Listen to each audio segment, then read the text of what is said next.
بسم الله الرحمن الرحيم نحمده ونصلي على رسوله الكريم أما بعد.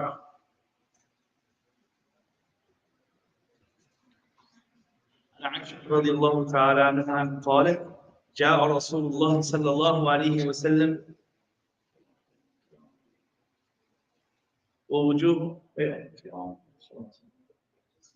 بيوت أصحابه شائعة في المسجد قال وجهوا هذه البيوت عن المسجد ثم دخل النبي صلى الله عليه وسلم ولم يستطع القوم شيئا رجاء أن تنزل فيهم رخصة خرج إليهم بعضهم فقال وجهوا هذه البيوت عن المسجد فإني لا أحل المسجد لحائض ولا جنب. So he previously did the apologies to those who were trying to chip in yesterday, but unfortunately it wasn't online. Yesterday we did the narrations regarding the dua and the supplications afterwards. That was very briefly we did it, just so that everyone will inshallah get up to speed. The narration was Rasulullah sallallahu alaihi wasallam. He mentioned there's a narration that whoever after performing the wudu and after doing a complete wudu, they recite Ashhadu an la ilaha illallah wahdahu la sharika lah wa ashhadu anna Muhammadan abduhu wa rasuluh. Basically the shahadatayn Ashhadu an la ilaha illallah wahdahu la sharika lah wa ashhadu anna Muhammadan abduhu wa rasuluh. And then Rasulullah sallallahu alaihi wasallam said that there are 8 gates of paradise, and from which one they want to enter from, they'll be able to enter. So that's a great reward for reciting reciting this dua. And another narration, Imam Tirmidhi has the addition, and he also recite Allahumma ja'alni min al-tawwabin waj'alni min al-mutatahhirin. Allahumma ja'alni min al-tawwabin waj'alni min al-mutatahhirin. Oh Allah, make me from those who repent, from those who purify themselves. And then we said it's also the dua that train wudu you also make. Allahumma firli dhanbi wasi'ni fi dari mubarak li fi rizqi. And these are prophetic supplications. So they are all encompassing, they are comprehensive. Allah sallallahu alayhi wa sallam knows why he mentioned them, knows why he read them. So they're full of wisdom. So that's why we try to recite them when doing our wudu. So whilst doing our wudu, we are physically refreshing ourselves, inshallah, by reciting these du'as. And the uncles remember, we discussed it in one of the first sittings, that when you're now contemplating over this, and you're saying, Allahumma gfirli dhanbi, and you're seriously contemplating, oh Allah, forgive my sins, then inshallah, the major sins will also be forgiven. Because we know that when you're doing wudu, it's your minor sins that wash off. Major sins, you need tawbah. You have to actually say, oh Allah, forgive me for doing this. Oh Allah, forgive me for doing that. Right? But inshallah, whilst you're doing your wudu, you're actually saying it. Allahumma firli dhanbi. Allahumma ja'alni min at-tawwabin. You're reflecting. Allah, make me from those who do tawbah, who repent. And you're reflecting over the wrongs that you have done. Inshallah, you're being cleansed spiritually from all of your evils, both major and minor, inshallah. So now we come to ghusl. You know what ghusl is? Ghusl we loosely translate as being a bath or a shower. But as the scholars mentioned, you can't just put the name bath or shower to it, because neither bath nor shower will actually give us the true meaning of what a ghusl is, right? Because to take a bath, when the word bath usually means or would have meant. Now we use it interchangeably with shower. So generally, or previously, when you said a bath, I'm going to take a bath, right? It means, yes, a tub of water. So you're going to immerse yourself in the tub. It's called a bath. Right? You can just say bath. So you're going to take a bath, right? And then a shower is you stand up on the shower head and let it water come on your body. You're taking the shower head and passing over your body. Now, as we know that in the context of a ghusl means that the water has to be clean, and then you also have to gargle, water into your nostrils, everything has to get water, etc., etc., etc. Right? So before going there are certain things. There are certain things for which wudu is needed, which wudu is compulsory. Amir, what do you need wudu to do? No, what? When do you need to have wudu?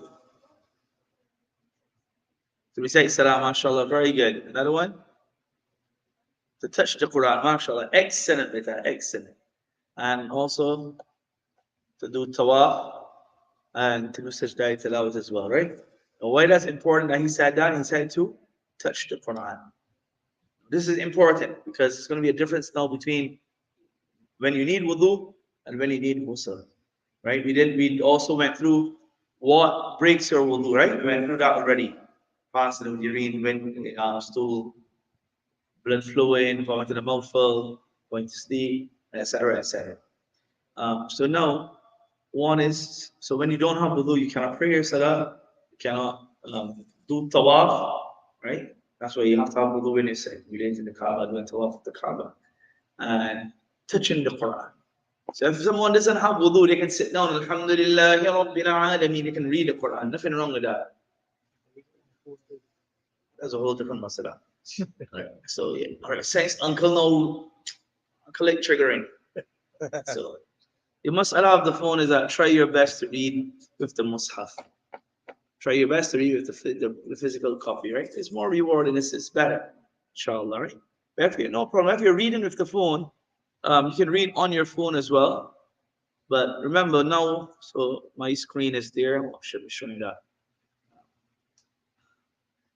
Oh, it's just sound dunes. Right. So now I have on the app. So I have on the app now. If I'm reading with it and I'm using my buttons at the top to change from an sorry, that's tonight. Right? So I'm using my buttons to change, that's fine. If I don't have ablution and I'm using my buttons to change it, that's fine. But if I start touching the page, then the scholars mentioned that you shouldn't be touching the pages. So if you're going to be reading, right? So you're going to exercise basically the same principle. If somebody, you don't have wudu, so you don't have wudu. So someone doesn't have wudu. What do? You take an external cloth, right? And then you lift the mushaf of the cloth. That's fine. But you can't hold it with your own sleeve. Then sometimes some people don't have wudu and they want to move the mushaf, so then they take the mushaf with their own cloth and do it. No, instead of that, then take off your topi and do it. Right? Get an external cloth. Same thing. Sometimes, what is called the Gujarati? What is called the Quran cover? What's called Quran cover? The Quran cover. You know Quran cover, right? Right. So, Quran cover is any Quran cover comes here? I know it is, but I don't know what it is called.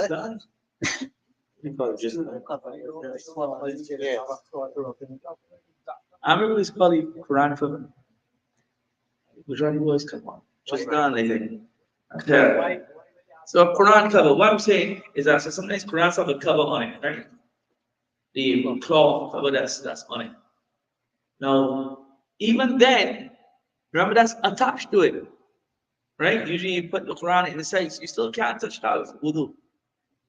If the cloth was separated, then you can touch it. If you don't have wudu.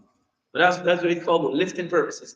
But then if it's here now, and I want to read, then I can flick with a pencil or pen or something like that. However, what is adab demand? Adab demands that you get yourself up and do, no one come back and read. That's what adab demands, okay? So remember, the more love you have, the more correct values to put into place, inshallah, the more productive it will be.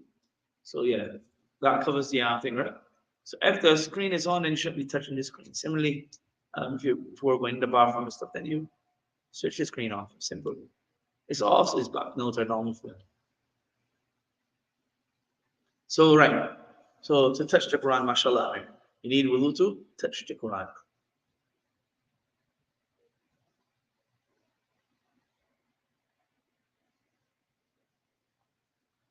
Right.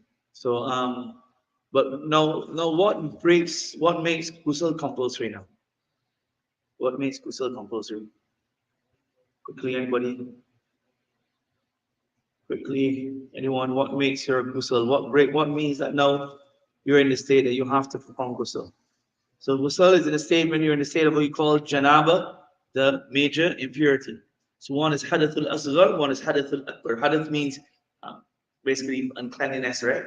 And one is Hadithul Asghar, you're in a state of that you need wudu. Hadithul Akbar, when you're in a state that you need ghusl, right? You need to take the complete shower, etc. And when does that become compulsory? After the emission of sperm with desire, whether through sexual intercourse or in any other way, right? So that's enough. That's understand. So that will include a wet dream. You're not supposed to masturbate, right? Masturbate. You're not supposed to masturbate at all. But if someone masturbates, or they were just, or somebody was sitting down and they were fantasizing, and during that ejaculation takes place, again, now ghusl becomes obligatory, right? Or you're having relations with your wife, you're being in intimate moments, and sperm comes out. So sperm coming out due to what we say as being excitement, right? Or once it's insertion of the male gland, male organ into the female organ, right away, whether ejaculation takes place or not, ghusl is obligatory, right? Ghusl is obligatory. And the next thing is, and after a lady, after her menses or after her childbirth, when the bleeding stops, after that, now she'll also take ghusl. So these are times when ghusl is obligatory. And when a person is in a state of ghusl,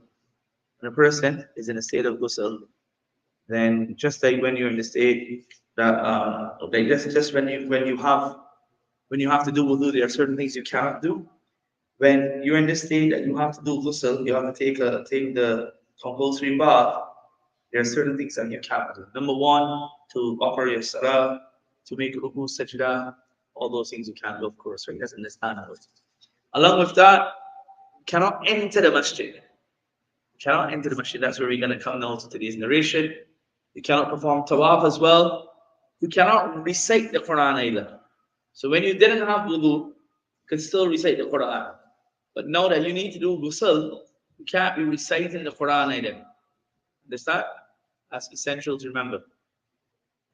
Neither, of course, can you touch the Quran. Just remember that, oh, Hakim, do not touch the Quran unless you are clean with wudu. Rasulullah sallallahu alayhi wa sallam said that to Hakim ibn Hisam radiallahu anhu. So those are the times now when you, what you cannot do when you're in the state that you have to do ghusl. So let's look at the narration. Aisha radiallahu anha narrated that one day the Messenger sallallahu alayhi wa sallam came when the doors of his companions were opening into the masjid. So the way the masjid was built, the companions, and then there was like a courtyard, the masjid is there, and the Sahaba wanted ease, right? Of course, right? So you could just imagine that we have this structure here, say that door, this door, all these doors are basically leading into houses, or like a step away from house. So that was like the main door. So you would open the door, come in the masjid, open the door, come in the masjid, go from one, we call the masjid from one, the Jama'at prayer area, from one side to the next, etc. So of course the Sahaba loved that because that's ease, right? And that shows your connection, your love for the masjid. You just open your door and you come in, right? So Rasulullah sallallahu alaihi wasallam, he said one day that turn the doors of the houses away from the masjid. Turn the doors of the houses away from the masjid. Now, don't be doing that. You're just walking into the masjid like that. Make your primary door the opposite end. If you want to come to the masjid now, you take your way around and come. Rasulullah sallallahu alaihi wasallam said this, and he entered his home, and the people then didn't make any movement. And the reason why, they were hoping that there would be a relaxation to this commandment, that revelation would come down and this commandment would be lifted, or there might be a bit of relaxation to this. So once again, Rasulullah sallallahu alaihi wasallam came and said, turn these doors away from the masjid, for I do not permit a lady in her hayd, based in the state of ritual impurity that she's undergoing her menses, or anyone in the state that they've had relations and now they're in the state of janaba, to enter a masjid. Right? So that was the warning, because no, the masjid is not that you just come in anyhow. And if your doors are such that it's right by the masjid and then you're just coming into the masjid, a person is in need of a ghusl. And remember, in those days, you used to go outside usually, or even if you need to relieve yourself, you would go outside. So when he's in that state and he has to do a ghusl, he opens the door. What's he going to do? He has to walk to the masjid. And then, and that's not permissible now, because in that state, and he needs ghusl. A lady is in her menses, again, she's not now come in to that prayer area, the area that you're praying, the salah is prayed, right? Well, it's classified as the Shari'i masjid. And for that needs to be clarified in today's day and time, because now you have, many of the masjid, you have a courtyard, or you have the external area, this area, that. These rulings are now for what we call the designated masjid area, right? So this is why Rasulullah sallallahu alaihi wasallam gave this command that to solve the matter of the occupants just having to come through the masjid all the time, simply open the door from the other side. The next narration, and Ya'la anna Rasulullah sallallahu alaihi wasallam ra'a rajulan yaghtasilu bil barazi bila izarin fasa'id al minbar وحمد الله وأثنى عليه وقال صلى الله عليه وسلم إن الله عز وجل حي ستير يحب الحياء والستر فإذا امتثل أحدكم فليستطيع. Ya'la radiallahu ta'ala relates that the Prophet sallallahu alaihi wasallam saw a man taking a bath in an open field without an izar. Uncle asked this question a few days ago. So the man was taking a bath in an open field. Now he didn't have the bottom, the bottom half of his body covered. He didn't have what we call the izar, or what we will call a lungi, right? He didn't have that bottom part covering his body. So Rasulullah sallallahu alaihi wasallam then climbed the minbar. He thanked and he praised Allah. Then he said, "Certainly Allah, the Mighty and Exalted, observes haya and covering up and covering up. Allah loves to cover the faults of His servants, right? Allah doesn't like exposing anyone's faults. And loves haya. Allah loves haya and covering up from His servants. So when one of you takes a bath, he should conceal himself. So you don't have the time to go into the in that meaning of haya.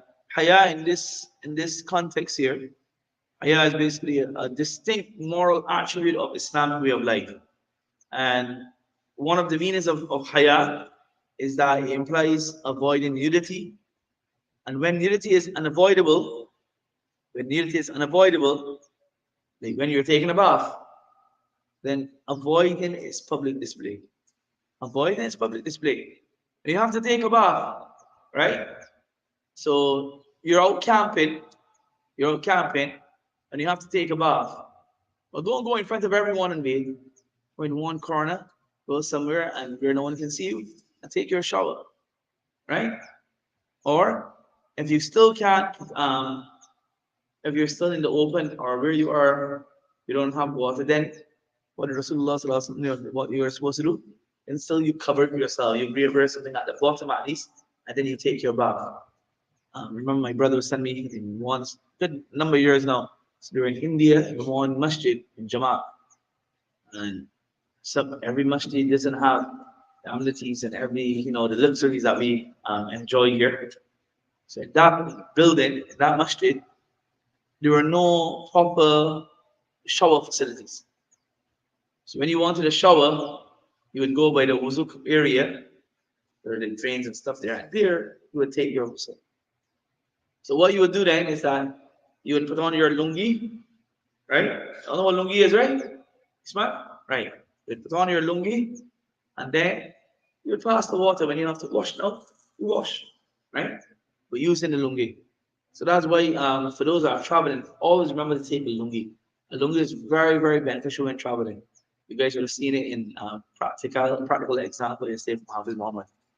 Because then when you want to change, you put on the lungi, then you change. So nobody can see your private parts or private area. Right?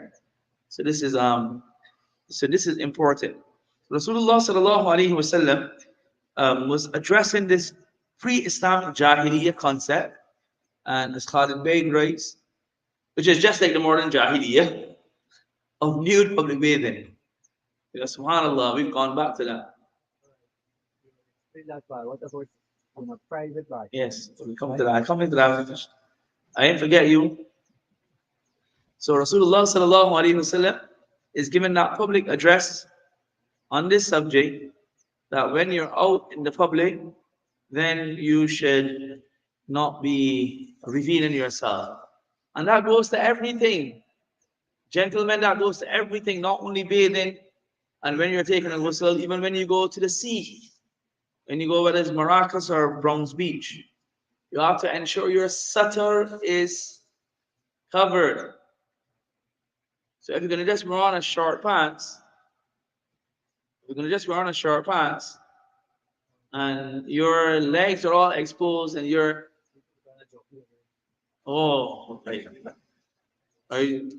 everything is exposed from you. Remember a male satar? As I said, mashallah, our sisters, they try their best to cover up. But men get very slack and they take off. If you're going to take off your shirt, then you have to make sure that from your navel, your pants is pulled high. Right? That's important. Similarly, when you're playing games, football and cricket or whatever else, and especially when it comes to changing, games time at school when you're changing, go in one of the stalls and change if you have to. Don't be flaunting in front of everyone. Because sadly, the Jahiliyyah type is back again, right? It's nothing. You go to gyms and you just see people flaunting, walking around, coming out of the shower and flaunting. Right? People change. Just, alhamdulillah, Allah's taught us haya. Haya is very, very important. Time that happens in Western culture. Right. So this is very important. And that's why it's also been mentioned that haya also requires that one not bathe in the area where others are engaged in nude public bathing, because sadly, that's also a norm nowadays in certain areas. So it is important for us to remember that if there's a need that we have to change. So you're going for games, for your PE lesson or for your whatever sports you're doing, and everybody's changing in the changing room. But I think go in one corner, or as I said, there are certain ways that you can do it without having to conceal your private areas. And that's why it also is essential that from the young age, we teach our children this. Teach our children the importance of covering themselves up. What is the private areas, what you're not supposed to show to anyone, etc., etc., etc. Now the question asked by your Uncle Ali is that what about if you're in a private area and you bathe, and then you can bathe how you want? It doesn't matter. They don't have to cover. No. Because you're in a private bathroom. So when you're in a private bathroom. So what about when you're making ghusl? Like if you're in a private bathroom and you're making a ghusl. Right. So once you're in a private bathroom, no issue here. Right? They can make a ghusl. Yeah, naked. Yeah, because that's accepted now. Right? Same thing. However, now again, making ghusl naked, right? Because you're making your ghusl be naked is a necessity. No problem there. Next issue then will come. Now, what about if you're in your room? Can you just sit down naked? Just for the sake of it. Right? Now, again, remember, Islam teaches us about haya. That goes against the concept of haya. So still cover yourself. Don't just be walking around the house parading naked. Of course, we discussed this that if you have children also and all that, it's got to be the concept of haya because you're not supposed to expose yourself. But even if you're alone in your room, even then, cover yourself. Angels.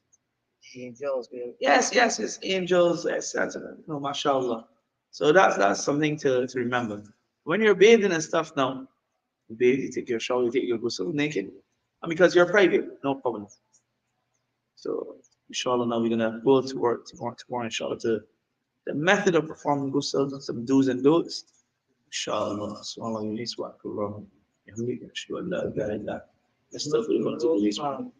Years ago, whenever you have a bathroom, you used to bathe in sandpiper. right? So go to the standpoint and let you know what essentially culture that you come from. They used to be